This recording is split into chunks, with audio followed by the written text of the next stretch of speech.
clippings, see if there's a method to do it. So it's still ongoing. It's a process. We recognize that it's not popular with our citizens. We're one of the few communities around that do pick up grass clippings. If you survey some of the others, that's not the way, that's not a norm around, but we're looking at ways to overcome this, but it really does a terrible maintenance job on our equipment that picks up the vacuum that picks it up. It's extremely expensive to maintain this stuff, and it's constantly breaking down on new equipment. And I think the only way that, and I'll let Eddie speak on it, to continue the service is to use the clamshell. To do that, we're going to dig holes in people's yards, and they're not going to be happy. The other thing is, we have people wanting to recycle, but they won't recycle their grass clippings. If I was going to recycle, I'd recycle my grass clippings just like I'd recycle cardboard. Should be the same. And that's kind of where we stand. I know y'all are not at City Hall or at Public Works when that truck tears up. And they have to get the calls. And when that truck's down for 2 weeks and there's no leaves picked up, you're going to have a problem. Yeah. So just understand that if it didn't pass, that's what's going to happen to us. Eddie, would you like to speak on it? Don't hold nothing back now, because I've taken up for you here. I've seen the damage that it does to that truck. The individuals that, council that are on the committee and the mayor, when we've had the meetings, we have shown the damage to the vacuum. And there's not going to be any way around that when we're picking that up. The clippings are wet, they stay in there, you've got fertilizers and all other kinds of chemicals. Leaves do not have that type of material in them to damage the vacuum. But the vacuum system is what gets torn up.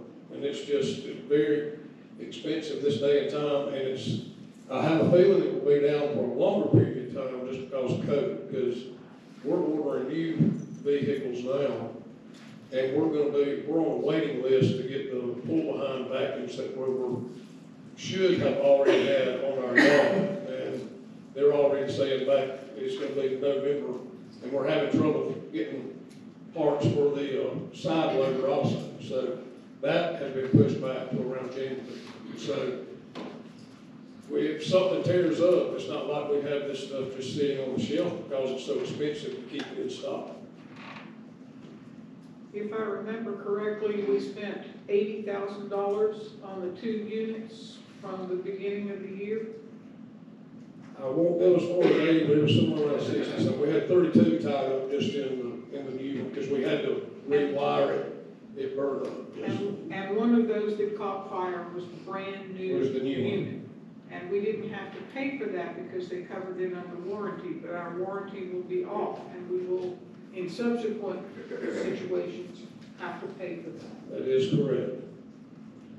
And not all council members and the public, but I've got video if you want to see what the newest grass clipping pickup truck is.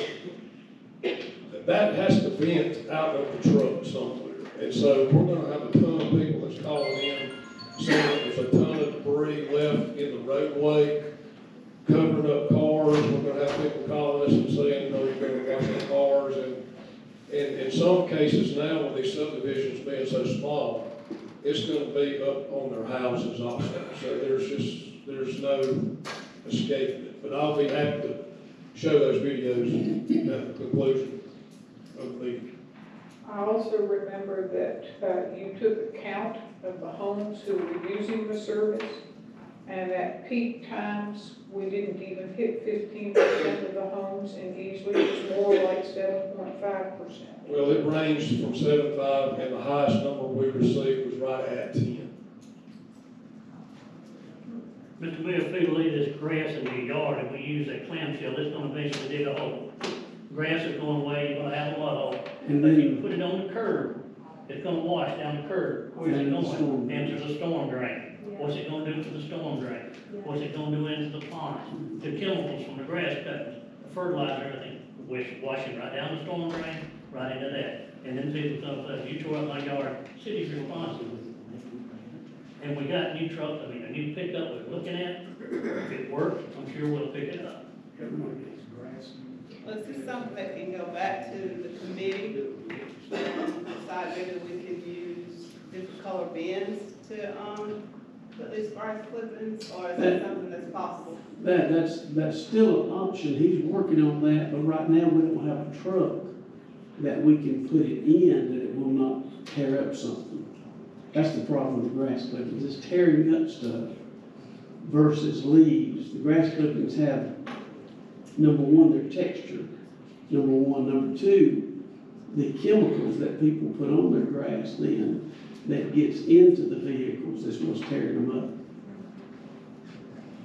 And just another comment on the clam truck, the truck driver still has to put the stabilizers down when he goes to pick that up. I just don't know how we would get through the city whenever they're stopping for that too. And the other question is gonna be, we may have to just run one truck, if it comes to that, we would have to run one truck to do it, because the county is trying to come up with composting piles, so we wouldn't be able to mix it with the, brush that we pick up. And we would almost have the same problem with the compactor in the garbage truck, with, and the leaves, the grass could fly out when they're transporting it to the landfill, because it would have to go to the landfill.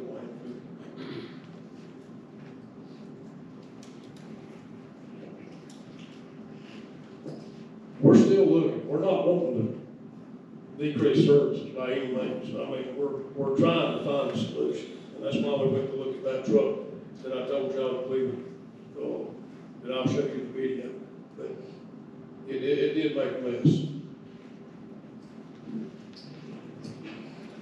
Well, to answer your question, Mr. Zellwig, it's still in committee, the committee's still addressing it, and we're still looking at it in our Public Works Committee. I'll call for the question. We have a call for the question on this ordinance, which is first reading. All in favor of this ordinance, raise your right hand. Any opposed? Show it's 4-3. Hey, no disrespect anyone, I didn't get here time to put my name on that paper, and next month is gonna be too late. Ma'am, I'm sorry, you'll have to speak to us afterwards, I'm sorry. Okay, more please. Item 10, new resolutions. Resolution number 2021-24 to designate October is Breast Cancer Awareness Month. Bring it to, Can I do that? Motion, you go ahead. motion is second. Second. Second. I think we've had a couple of reports on this. Would y'all like to give a report, just to give an update as to what you're doing for this month between the police and the fire department? Thank you, Mayor. Obviously, I'm no man of white, but if you notice, I'm not in a uniform. I've got our fire department t-shirt on. And the fire department, along with the police department, changed their uniform up for the month of October to raise awareness for breast cancer awareness. A lot of people think that breast cancer only affects women. It also affects men. Likewise, in the fire service, there are studies that estimate as much as 60% of career firefighters will experience some form of cancer in their lifetime. So cancer is something that's very near and dear to our heart. So we wore the pink t-shirts, and the police department uniform guys are wearing pink patches. Both of us are out in the community with the